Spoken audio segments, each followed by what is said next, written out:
دكتور مصطفى مدبولي شد الفيشة وسابنا ومشي. القرار بتاع ترشيد استهلاك الكهرباء ابتدى تنفيذه بالفعل، ومن ساعتها ومصر كلها في ظلام حالك. كمية الصور والفيديوهات اللي الناس نزلتها على السوشيال ميديا منظر حقيقي يحزن جدا. هي دي مصر التي لا تنام اللي كل الناس بتتكلم عنها؟ ده احنا الساعة 9 بنبتدي نفكر هننزل ناكل فين، نروح نشتري طلبات البيت وطلباتنا، ونبتدي بقى نرتب خروجاتنا مع ناسنا واصحابنا وقرايبنا. ازاي يعني كل ده هيحصل في الضلمة دي؟ حضرتك القرار ده كنت تقصد بيه حظر تجول من الساعة 9 بالليل. طبعا هتقولي لي لا انت بتبالغي.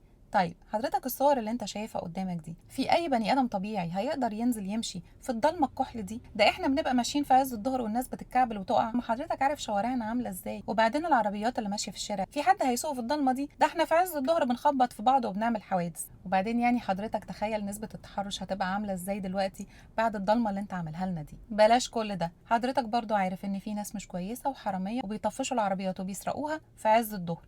ايه رأيك بقى دلوقتي؟ متخيل بقى بعد الساعة 9 بالليل ايه اللي ممكن يحصل؟ وطبعا احنا شبه متأكدين ان انتوا اكيد ما فكرتوش ان انتوا تنزلوا شوية امن زيادة كده يحافظ على امن وسلامة المواطنين بعد الساعة 9 بالليل. ما هو مش معقول برضو احنا نرشد استهلاك الكهرباء ونوفر من ناحية ونصرف على الامن والامان من ناحية تانية. فبالتالي حضرتك وفرت بيها امن جدا لكل ما سبق ولكل من تسول له نفسه يعمل حاجة ضد القانون. علشان كده احنا سمينا القرار ده ايه؟ حظر تجول في مصر كلها بعد الساعة 9 بالليل، علشان اللي خايف على نفسه يقعد في البيت ويلتزم، واللي مش خايف ينزل على مسؤوليته.